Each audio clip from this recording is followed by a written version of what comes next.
Before we get into today's show, let me tell you about the latest deal from Mike Lindell, MyPillow. Once again, the big box stores have canceled their orders simply because they don't agree with Mike Lindell's politics. They don't like it because he supports President Trump. Well, he's going to pass that savings on to you. No more middleman. And boy, does he have some great deals on the Giza Dream sheets and the Percal bed sheets. Listen to this. Giza Dream queen size, normally $139.98. Your wholesale price, $69.99 when you use promo code Joey. King size, only $79.99. The Percal queen size, normally $89.98. Your wholesale price, $29.98 when you use promo code Joey. Just call 1-800-893-4059 or go to MyPillow.com. Always use promo code Joey. Free shipping options available. This allotment's not going to last very long. When they're gone, they're gone. MyPillow.com. Promo code Joey. Thanks for joining me in the PhD Weight Loss and Nutrition Studios. To lose weight for the last time, visit myphdweightloss.com. Welcome in. It is Thursday, Thankful Thursday. You know, I used to do Thankful Thursday where we talked about things we're thankful for. Maybe we should start that again. If you have something that you're thankful for and you want to share that, email me, joeyhudson.com. You can text it to me. You can leave me a message on the MyPillow message line, 864-477-JOEY, 864-477-5639. Always use promo code Joey when you go to MyPillow.com and get the very best price. Look, it's Father's Day this weekend. It'll be a great time to order your dad something, and Mike Lindell has some great offers for all of you listeners. So go to MyPillow.com, use promo code Joey. Here's what we're going to cover today. The chaos continues both in the streets and in the headlines over the protests in Los Angeles. The Department of Justice says that Gavin Newsom's attempt to block President Trump's National Guard troops is a crass political stunt. President Trump says he's open to reconciling with Elon Musk over his big, beautiful bill feud. We have the latest, plus a South Carolina congressman predicts the two will patch things up. Governors, mayors, and law enforcement officials all around the country are warning against violence ahead of nationwide protests by the group No Kings, which are being held in opposition to the military parade in Washington, D.C. on Saturday to honor the U.S. Army's 250th birthday, in addition to President Trump's birthday. And Representative Ralph Norman joins us in today's show to talk about the one big, beautiful bill, gun control, Elon Musk, and, yes, the chaos in Los Angeles. I told you we'd be back. And ye shall know the truth, and the truth shall make you free. It's Joey Hudson. I wanted to name it the Joey Hudson bill, but, you know, they don't allow you to put names on bills. But I wanted to call it the Joey Hudson bill because I know that one's been near and dear to you for a number of years. That's how it's done. Let your voice be heard. And the truth shall set you free. Here's Joey Hudson. In what can only be described as political theater at its most dangerous, California Governor Gavin Newsom is trying to block President Trump from doing what Newsom himself refuses to do, restore law and order in a city that's literally under siege, on fire, burning. After a weekend of violent and anti-ICE riots in Los Angeles, attacks that left federal officers injured, government buildings vandalized, cars burning, President Trump did exactly what any sane leader would do. He invoked his legal authority under Title X to activate the National Guard and defend federal property. The left, their response? Well, they're upset with him. They're furious with him. Naturally. Governor Newsom, who somehow still finds time to criticize law enforcement between fundraisers and press briefings, filed a lawsuit to stop the deployment. Why? Because according to him, things were under control. He's okay. We don't need your help. That's right. In Newsom's reality, bricks flying at federal agents and flags burning in the streets with a bunch of lunatics running around the city waving Mexican flags is under control. Everything's okay. Fortunately, the Department of Justice isn't buying it. In a scathing legal filing submitted ahead of a federal hearing, the Department of Justice made one thing absolutely clear. President Donald Trump had every constitutional and statutory right to act, and he did so responsibly. The DOJ wrote in their filing, in a crass political stunt endangering American lives, the governor of California seeks to use this court to stop the president of the United States from exercising his lawful power. Under the Constitution, the president is the commander-in-chief. He is responsible for ensuring the protection of federal personnel and facilities. Now, it's not theoretical. It's not someone's opinion. The DOJ pointed to real injuries, real destruction, real lawlessness that you can see. All you have to do is turn your TV on. All you have to do is look on Facebook. I mean, the images are being spread all around. Since Friday, mobs opposed to immigration enforcement have battered buildings. They have blocked ICE operations. They've assaulted officers in the streets. LAPD Chief Jim McDonald even admitted the obvious by saying things have gotten out of control. Somebody could easily be killed. Of course they could, if you let these thugs run around loose doing whatever they want. Still, Newsom insists that Trump is the one that's inciting the chaos. Not the rioters, not the agitators, not the people smashing windows and attacking police. According to Newsom, the problem is the president who dared to protect American citizens and uphold the rule of law. The DOJ, of course, doesn't agree. The Los Angeles Police Department and other law enforcement officials have been unable to bring order, the brief said. And so in the absence of real leadership from California's governor, President Trump stepped in. But rather than cooperate and say thank you, we appreciate your help, California's top Democrats are rushing to court. Their argument that the president failed to consult the governor before activating troops. A claim the DOJ dismantled with ease. The statute doesn't require consultation. It simply says the president's order must be conveyed through the governor, and they were, according to the Trump administration. And look, let's be honest here. Gavin Newsom would not have said yes anyway. He would have never accepted help from Trump unless it was a check, a big federal check. He'll take money from the federal government. In fact, he begs and pleads for money, our tax dollars. Now, historically, courts have understood that when public order breaks down, the federal government has a duty to respond. Eisenhower sent troops to enforce civil rights back in the 50s. Nixon used them to break a postal strike. No lawsuits, no drama, just the president stepping in, helping out. But in 2025, protecting federal agents from leftist mobs, I guess, is controversial in California. The DOJ said that California's legal claims are not just weak, they're baseless. If granted, their restraining order would countermand the president's military directives. That kind of interference would be unprecedented. And again, could be dangerous. And yet Newsom's office is doubling down. A spokesperson claimed the president is turning the military into his own personal police force. That's a quote, direct quote. Now think about that. Federal agents are being attacked on American soil. Properties being destroyed. And California's response is to accuse the president of tyranny for defending them. Newsom says Trump is deploying a military dragnet across L.A. What he won't say is that it's only necessary because state and local officials refuse to enforce the law. ICE officers are being vilified not just by radicals on the street, but by the very politicians sworn to protect them. This is the end result of years of sanctuary policies, of Biden's open border rhetoric, soft on crime leadership, riots, chaos, total contempt for federal authority, for any authority for that matter. And now when the White House moves to stop the bleeding, they run to court and scream about constitutional violations. Well, this is not about protecting Californians necessarily. It's about protecting the narrative. The left cannot allow President Trump to be seen doing the job they refuse to do, restoring order and backing the men and women in uniform. So what's happening in Los Angeles?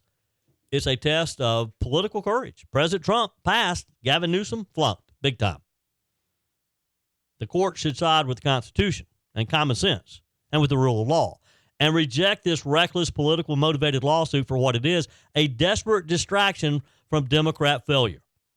But now, Newsom's not by himself here. He's not the only Democrat blaming President Trump for the chaos. While the streets of Los Angeles are smoldering, federal officers are ducking after having flying rocks and Molotov cocktails being thrown at them. That brain trust known as Representative Alexandria Ocasio-Cortez, you know, the former bartender who's a U.S. congressperson now, She's busy making excuses, too. According to the New York Congresswoman, the chaos in California wasn't caused by violent anarchists or illegal aliens clashing with law enforcement. No, it was all just some misunderstood teens blowing off steam. Seriously? In a baffling post on Blue Sky, if you don't know what Blue Sky is, it's a social media platform where progressives say what they really think when they think no one's watching. Ocasio-Cortez dismissed the violence as, and this is a quote, every teen who throws a rock, and claims Democrats were falling into a Republican trap by even acknowledging the riots. That's not a joke. This is the official position of a sitting member of Congress, to ignore it, that it's a trap. And just don't acknowledge the riots.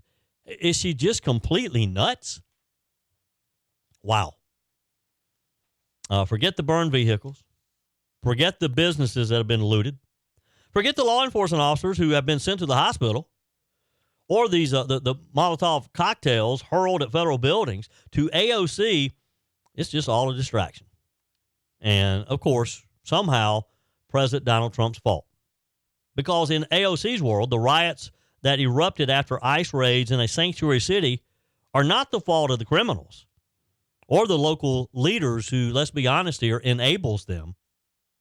They're the fault of the man who tried to stop it, the man who is wanting to deport the illegals to begin with, the man who promised us last year that he's going to close the border and he's going to clean up the mess that Joe Biden and the progressive Democrats have allowed our country to get in just 4 years. And I got a feeling that AOC and Gavin Newsom and Nancy Pelosi and that whole progressive woke crowd, they're in for a surprise, because Donald Trump's not going to back down. He's going to finish what he started. Joey Hudson here. America is facing a health crisis, and the answer isn't more meds. I lost over 30 pounds on the PhD weight loss plan without Ozempic or any weight loss shots. Don't settle for a lifetime of medication. GLP-1 injections like Ozempic help some people lose weight, but they come with side effects, high cost, and most gain it back when they stop. At PhD Weight Loss, we reveal Big Pharma's big secret. Your body already makes GLP-1, the appetite-fighting hormone. Our program helps your body make it naturally so you'll drop the pounds faster. With the PhD method, no side effects, no long-term risk, no rebound weight gain, just natural, lasting results, all without hunger or cravings. Right now, get a free body scan and personalized metabolic assessment. Discover your body's true potential without a shot. It's free and gives you the keys to your personalized plan. Do like I did and don't trade your health for a quick fix. Call now at 864-644-1900. That's 864-644-1900, or visit myphdweightloss.com, myphdweightloss.com. Joining me on our guest line today from South Carolina's 5th Congressional District, Representative Ralph Norman. Good morning, sir. How are you? Well, glad to be with you, Joey. It's always a pleasure, Congressman. Let's start with kind of revisiting where we were a few weeks ago, the last time we talked. You were in the middle of negotiating whether or not you would be supporting President Trump's big, beautiful bill. You had some concerns. Obviously, you eventually voted for that bill. Tell me what changed, and how do you feel about what you passed? First of all, what we did was the three of us held up in the Budget Committee the approval of the budget for really one reason. There were not enough cuts. I mean, I don't know. We've got to realize $37 trillion, not including Social Security, Medicaid, Highway Trust Fund, and all the others. We've got to deal with it. And the only way you deal with it is stop spending. We have a math problem in Washington, D.C. And so we held it up. We worked to make sure that the cuts were real, not deferred later on. And, I never thought I would have to battle for getting able-bodied Americans who choose not to work off the payroll of the federal government. Yeah. I never thought I would have to make the argument that illegals should not get a check from the federal government. So it was things like that we were able to basically get in the bill, and ultimately will get codified. We knew the tax cuts were what everybody wanted. The no tax on tips, no tax on Social Security, overtime pay, and all of that. But the nuts and bolts of what we had to do was cut spending. Yeah. We were successful on the IRA. Cuts to subsidies, $7,500 for electric cars was ludicrous. So we got that out, and so many other things, wind and solar panels. So that's what we were arguing about, and we were successful in getting it. Any predictions on what you think the Senate will do over in their chamber? The word is they will make some minor changes. We were in rules yesterday and also Monday, and took some technical changes that basically had no bearing. They did shift some money around. In reconciliation, you cannot run a deficit. You have to balance spending with cuts. And so the minor things that we did yesterday were successful, and I think it'll be successful on the House floor. Yeah. Last night, California Governor Gavin Newsom was pointing the finger at President Trump. Of course, they just have absolute chaos in Los Angeles. The governor said that President Trump chose theatrics over public safety in deploying the National Guard. What's your take on what's happening out there? Joey, we're a nation of laws.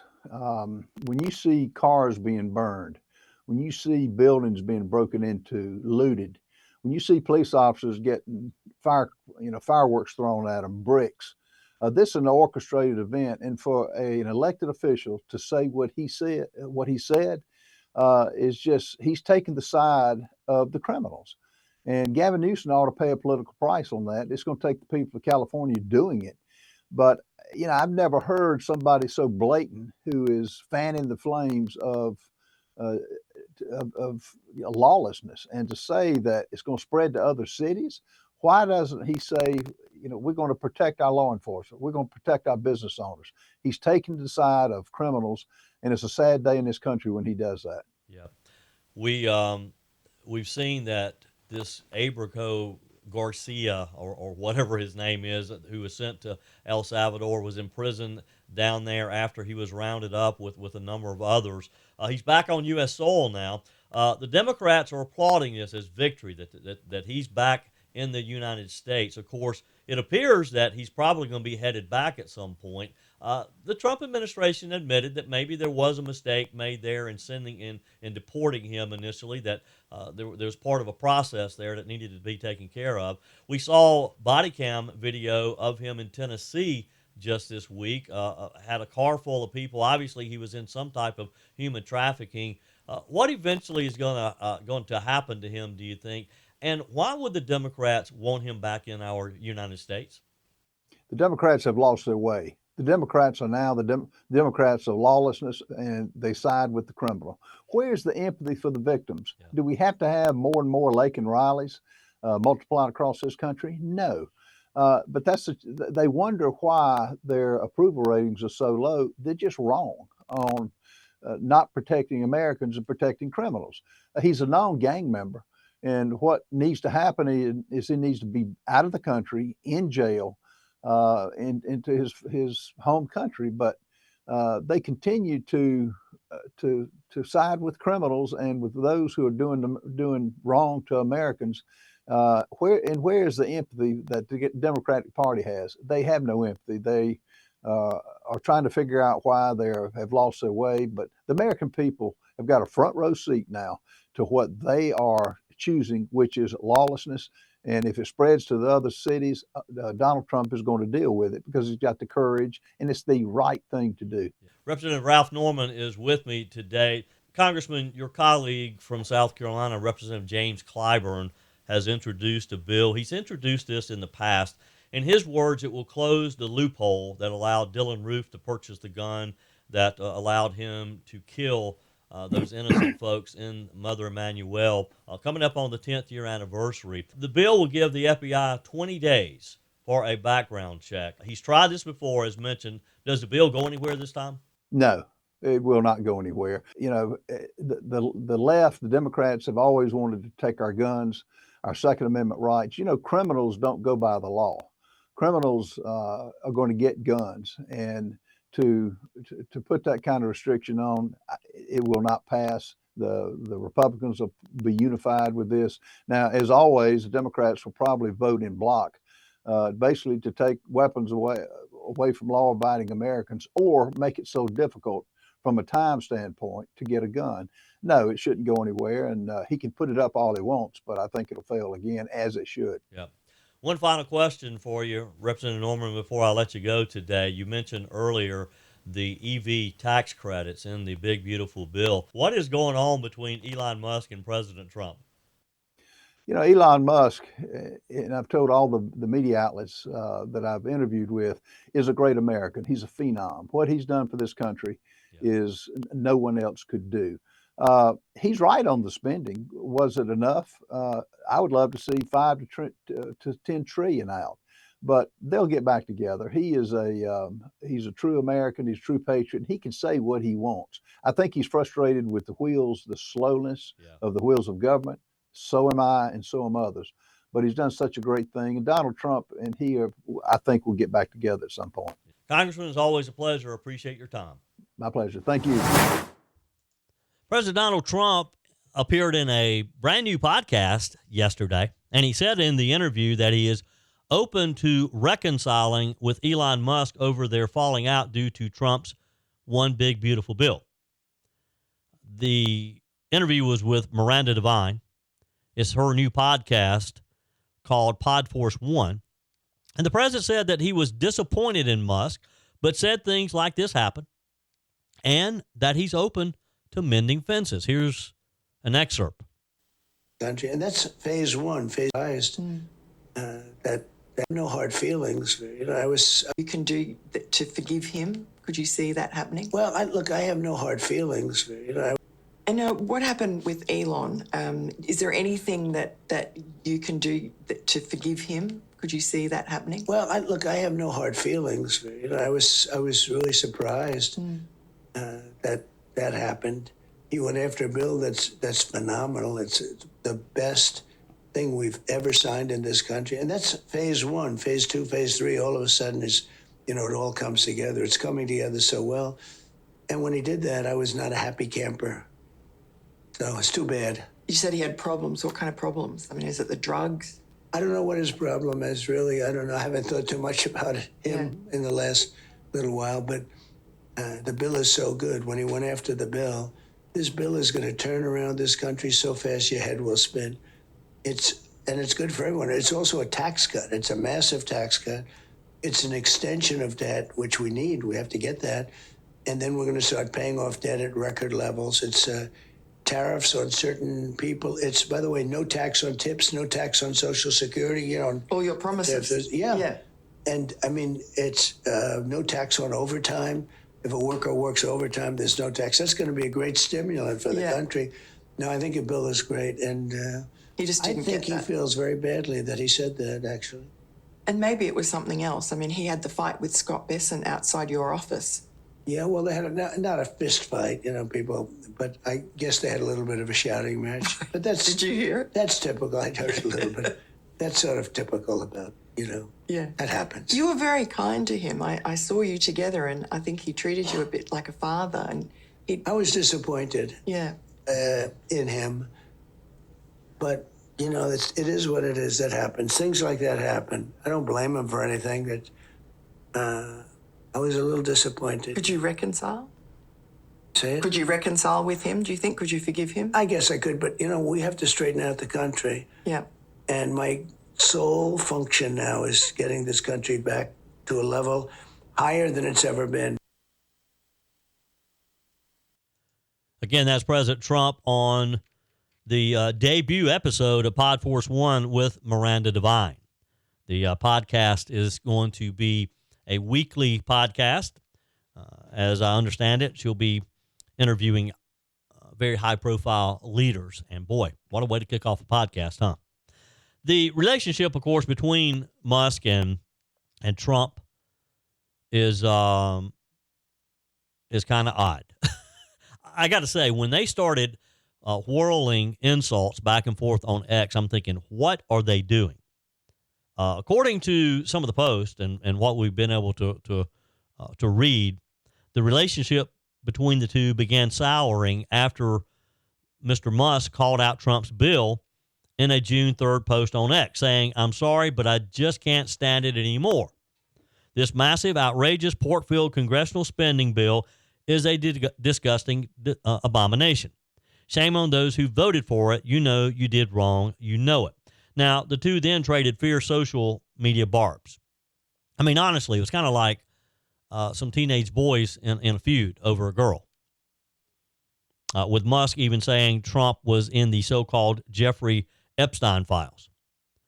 The bill, of course, had been projected by the Congressional Budget Office to add trillions to the country's rising $36.2 trillion national debt.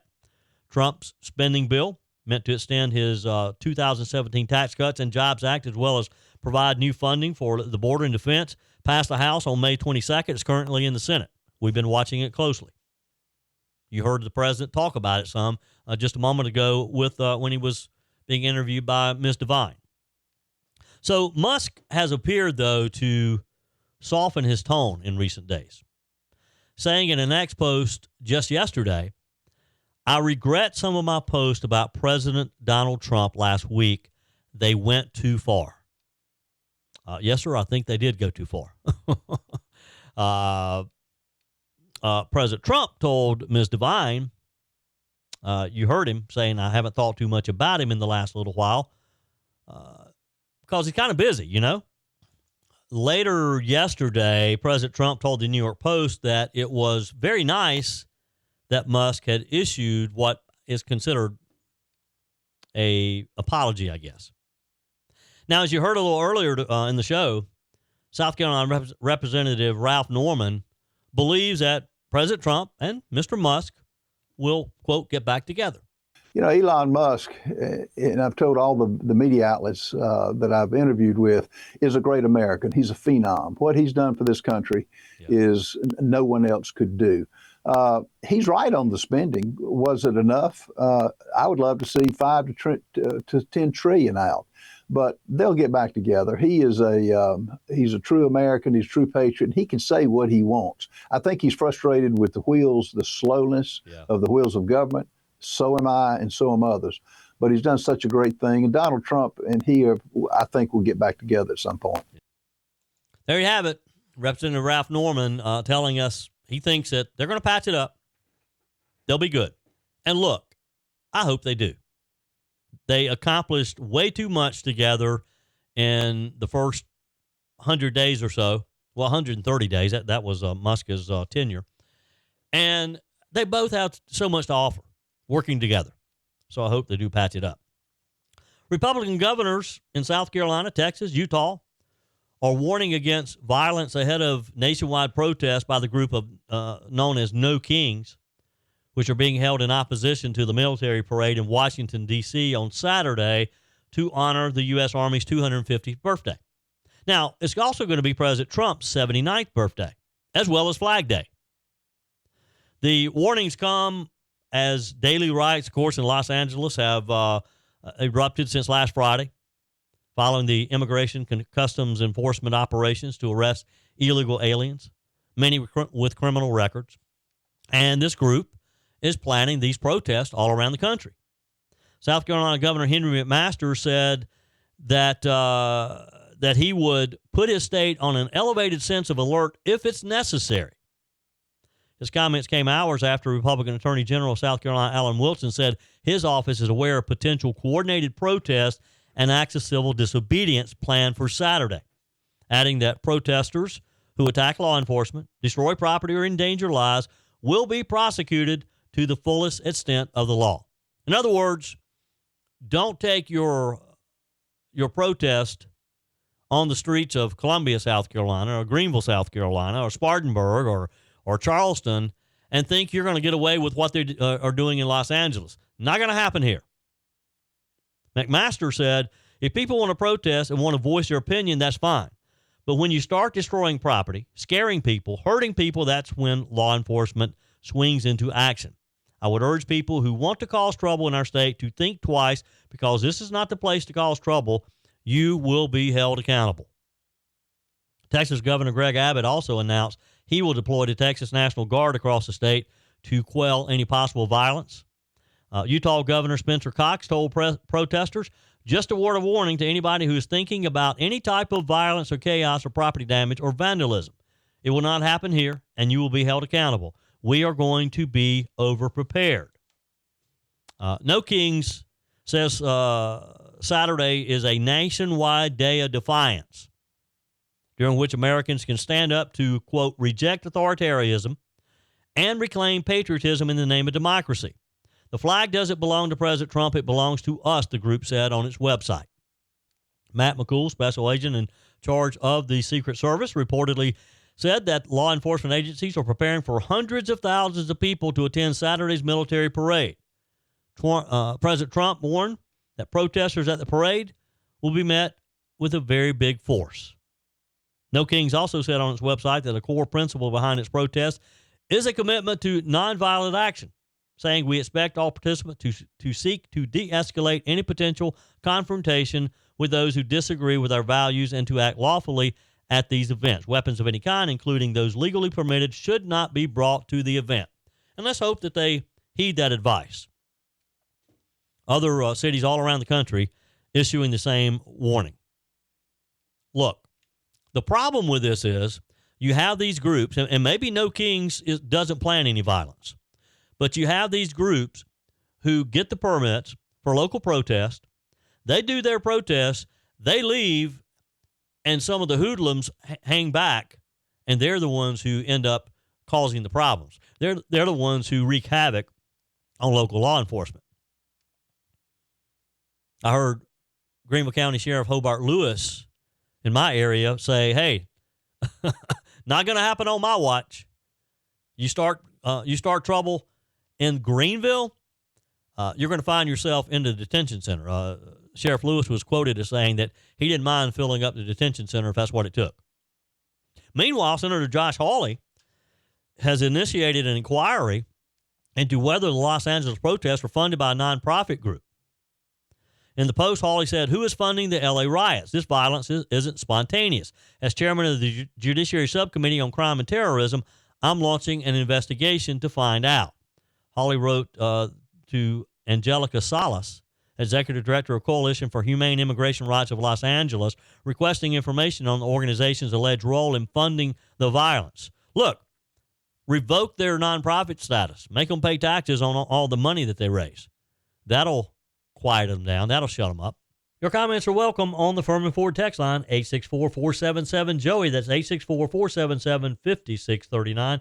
Emails always welcome, joey@joeyhudson.com. Speaking of the Furman Ford text line, it's never been more important to support locally run businesses owned by people who actually live here in the upstate. Let me take a minute to talk with you about our friends at Furman Ford. If you're looking for a new vehicle, maybe a great pre-owned vehicle, one you can trust, or maybe you're looking to order that special vehicle. Either way, if you want a new one, a brand new one, or a pre-owned that you can trust, the folks at Furman Ford, they're there to help you. Their name is on the sign because their name is on the line, because every single transaction is important to them. Jim Furman, Matthew Furman. They do business the right way.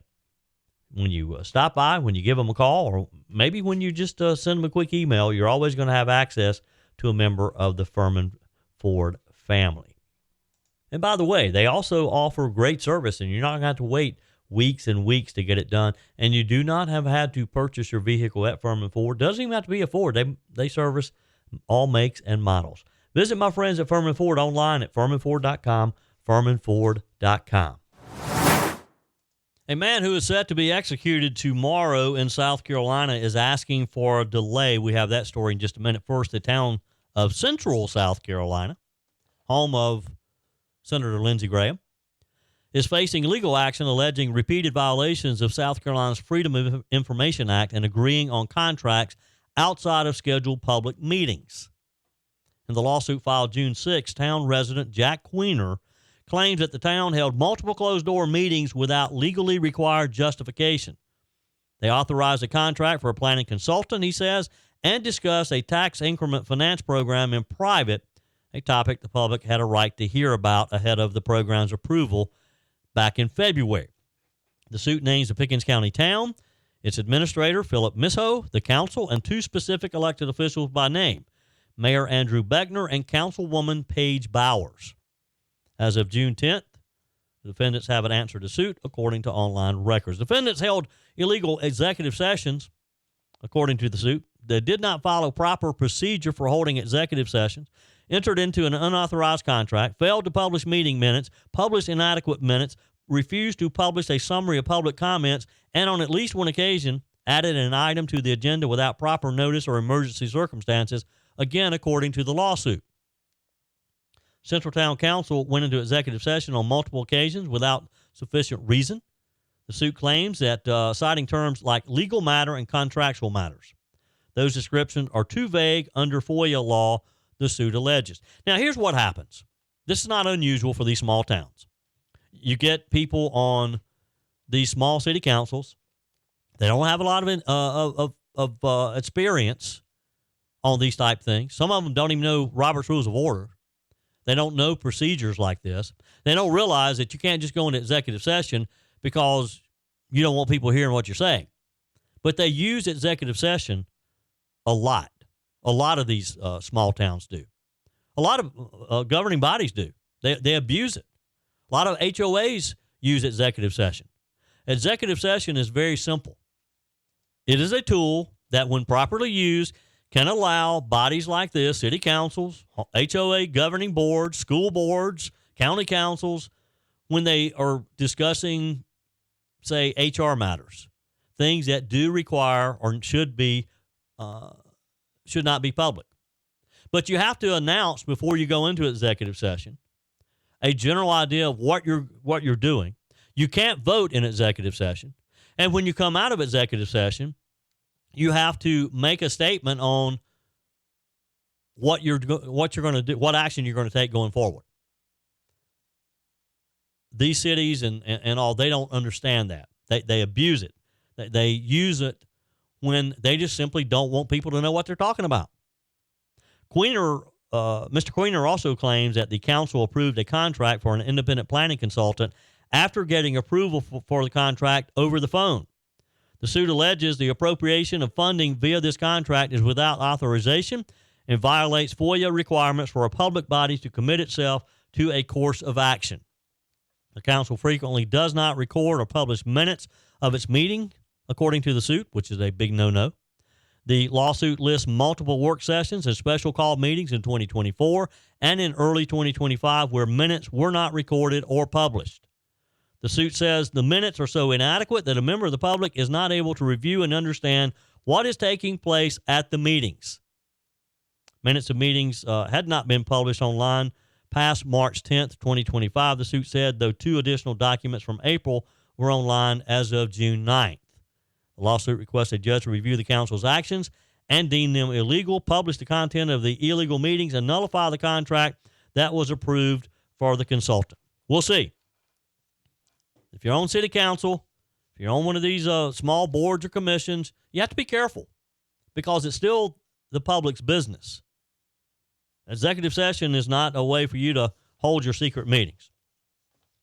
All right, so a man who is set to be executed tomorrow is wanting that to be delayed. According to the United States District Court documents, attorneys representing death row inmate Stephen Stanko said the South Carolina Department of Corrections cannot put him to death on Friday due to what they call botched executions. Here's the story. Stanko's attorney, Charles Gross of the Gross Law Firm based in Greenwood, South Carolina, argued on June 7th that execution should be paused until the Department of Corrections investigates and changes how inmates are executed. Stephen Stanko's execution, again, scheduled Friday, June 13th, tomorrow.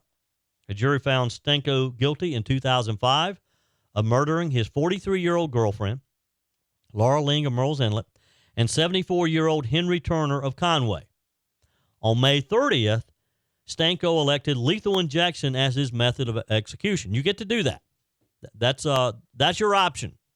As a death row inmate, you choose how you're going to be put to death. Right now, South Carolina has 3 options for you.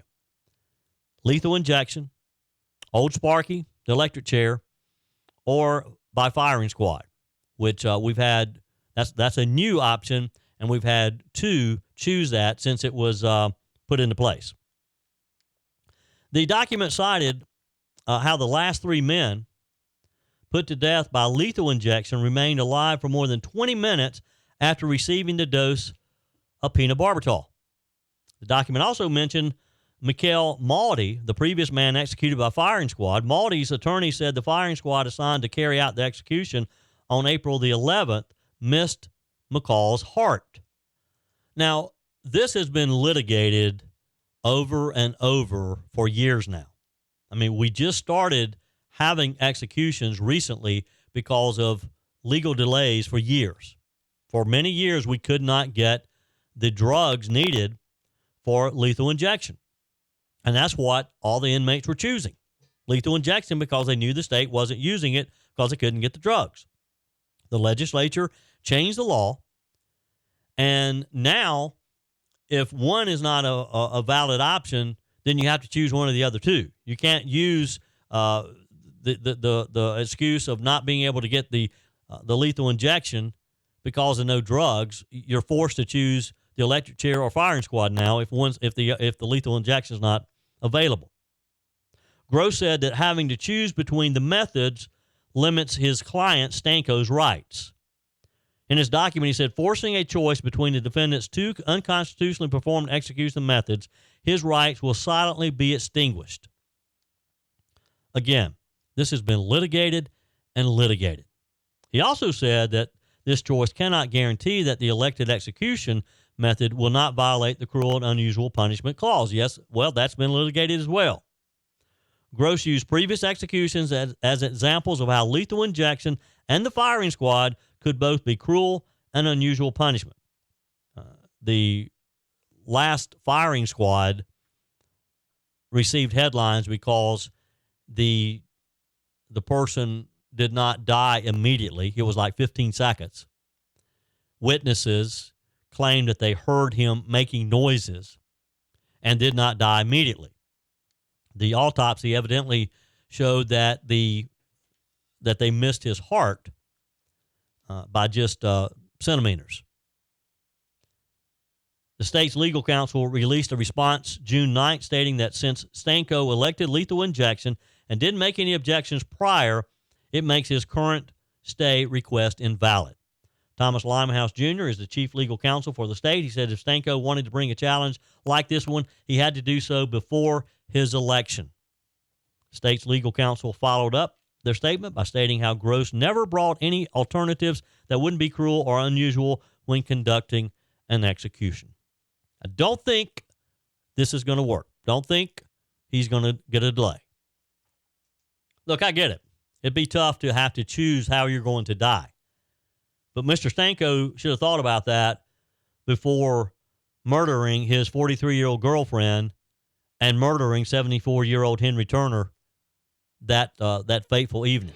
That's it for today's edition of Just the Truth. Thanks for joining me in the PhD Weight Loss Studios. To lose weight for the last time, visit myphdweightloss.com. If you haven't joined my mailing list yet, visit my website, joeyhudson.com. Click on the Connect with Joey button so that you can receive our emails and the most up-to-date news. Also, join me on my YouTube channel. Be sure and like, comment, and subscribe. Just search for Joey Hudson. As always, thanks for spending a few minutes of your day with me. Do me a favor and forward this episode to a few friends. Just click on the share button and send to your contacts. We need to build an army of conservatives to win our country back, and we can do that by continuing to share the truth with our friends and family. Keep those comments coming via the Furman Ford text line 864-477-JOEY. Email to joey@joeyhudson.com, and I love your messages on the MyPillow message line. Again, that's 864-477-JOEY, 864-477-5639. Be sure and take advantage of the MyPillow special, just $14.88 on the standard MyPillows when you use promo code Joey. Order online at mypillow.com or call 800-893-4053. We're back again tomorrow and hope you'll plan to join us. Until then, remember, God's got this.